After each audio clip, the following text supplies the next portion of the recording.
Baiklah, kita lanjutkan dialog kita terkait dengan penemuan FDR yang berhasil ditemukan oleh tim Basarnas gabungan kemarin. Kita mau ke Pak Andi terlebih dahulu. Pak Andi, kira-kira mungkinkah FDR ini terpental? Kok bisa gitu?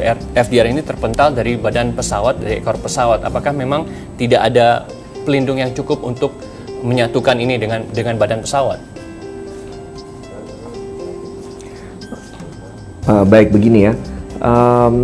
Kita jujurnya kan hanya saat ini belum ada yang tahu apakah bagaimana pesawat itu ketika impact dengan bumi itu situasinya, apakah dia betul adalah meluncur lurus begini, apakah dia tumbling begitu, atau banyak posisi-posisi lain yang kita nanti akan ketahui dari flight data recorder. Ini juga menentukan juga apakah flight data recorder ini nanti apakah terpental, apakah terjepit atau dan sebagainya.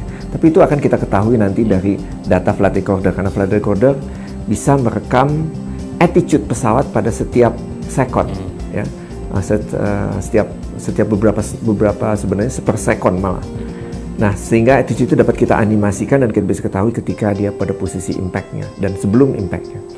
Jadi dari FDR ini sebenarnya bisa diketahui penyebab kecelakaan ini apakah human error, ataukah memang faktor cuaca, ataukah memang dari pesawatnya itu sendiri, Pak Andi? Ya, saya belum mau bilang terlalu jauh begitu, tapi saya katakan bahwa dari data flight data recorder dengan 88 parameter, maka attitude itu posisi atau keadaan daripada pesawat pada setiap sekon dapat kita ketahui. Tapi saya katakan apakah dia lagi meluncur, apakah dia lagi mendarat, apakah dia lagi tumbling, itu kita bisa ketahui dari flight data recorder. Tapi kalau itu langsung kepada penyebab kecelakaan, itu masih banyak analisa yang masih banyak dilakukan. Oke, Pak Tos gimana? Apakah dari data dari FDR ini apakah sudah cukup untuk mengetahui apa penyebab kecelakaan? Baik, jadi begini, flight data recorder diharapkan banyak sekali membantu analisis yang dibuat oleh para investigator ya. Jadi di dalam kecelakaan itu biasanya ada dua hal yang ingin kita ketahui. Satu, what happened, ya, apa yang terjadi kepada pesawat itu sebetulnya, what happened. Lalu kalau sudah tahu what happened, ya biasanya dari FDR kita sudah bisa mendapat gambaran what happened gitu, what was happening. Kemudian yang kedua, selain what happened, kita harus tahu juga di background-nya kan, di belakangnya, why it happened-nya gitu. Mengapa ini terjadi? Biasanya dua aspek ini yang kita kemudian telusuri. Ini yang mengapa investigation itu menjadi biasanya cukup lama gitu. Karena ada asas-asas yang kita harus pegang di dalam investigation ini, yaitu asas umumnya, satu, non-punitive, dua, no blame. Ya, jadi tidak ada penghukuman, tidak ada penyalahan begitu, tidak menghakimi dan sebagainya. Itu adalah asas dari investigations. Even sampai recommendations dan sebagainya itu tidak ada asas-asas itu. Kemudian yang kedua lagi dalam investigations ada yang dikatakan do not jump into conclusions. Sebelum semua analisis dilakukan, sebelum semua data ini kita telaah dengan benar, ya. Kami tidak pernah diperkenankan untuk jump into conclusions. Misalnya begini, oh itu kemarin kelihatannya itu roll atau tumbling atau nyeburnya dive atau begitu. Itu kan sangat awal gitu, itu tidak pernah boleh dilakukan. Even sampai terakhir pun semua harus berdasarkan pada basis-basis parameter dari FDR, kemudian evidence yang ada, ya.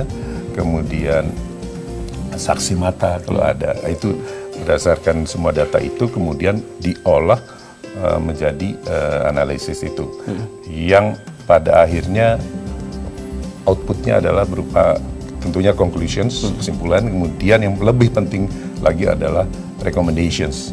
Recommendations itu kepada siapa? Recommendations kepada banyak organizations. Operatornya sendiri misalnya, kemudian authority, kemudian manufacturer, kemudian service provider, seperti sekarang Airnav atau Angkasa Pura. Termasuk juga mungkin kepada para pilotnya juga. Oh iya, okay. Karena dari operationally juga ada kan recommendation, operations, teknik dan sebagainya. Oke, kira-kira untuk pilot rekomendasi pasca jatuhnya pesawat AirAsia ini apa, Pak Sandra sebagai asosiasi pilot Garuda? Jadi kita menantikan sekali hasil yang nyata dari investigasi tersebut berupa safety recommendation, baik yang sifatnya preliminary karena sekarang ini kan pesawat ini kan masih dioperasikan, jadi harus bisa cepat-cepat disampaikan juga apa yang bisa dipelajari dari kejadian ini untuk tidak terulang kembali. Kan tujuannya daripada investigasi ini adalah supaya kejadian yang sama tidak terulang dan bagaimana penerbangan ini semakin hari semakin baik.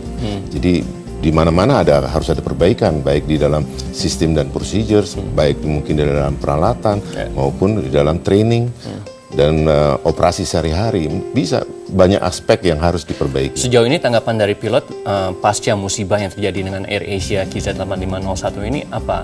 Mulai dari misalnya perizinan ataupun SOP, dari SOP-nya yang harus disempurnakan lagi, bagaimana menurut dari Kemenhub juga harus bertemu secara fisik, face to face dengan pihak BMKG. Bagaimana tanggapan pilot pasca musibah ini? Ya, jadi seperti tadi dikatakan, kita ingin tahu apa sih yang sesungguhnya terjadi dan kenapa itu bisa terjadi kan gitu. Dan kita akan mengambil pelajaran dari situ karena gini, kita belajar dari pengalaman kita sendiri itu jauh lebih mahal dibandingin kita belajar dari pengalaman orang lain. Iya kan? Tapi kita harus tetap belajar gitu loh. Belajar itu never ending story kan begitu. Jadi kita sangat berharap sebetulnya kejadian ini akan memberikan kontribusi yang positif bagi perbaikan-perbaikan bagaimana kita mengoperasikan pesawat di masa depan. Baiklah. Dan kalau kita mengulangi hal yang sama itu kalau kita nggak belajar, kita akan terkutuk untuk mengulangi hal yang sama, kan gitu kan? Iya. Nah, tapi nanti juga mau saya tanyakan kepada Pak Sandra, kira-kira kalau dalam kondisi darurat sebenarnya apa yang harus dilakukan pilot, co-pilot maupun awak kabinnya sendiri? Kita akan lanjutkan setelah jeda berikutnya. Tetaplah bersama kami di Bincang Pagi.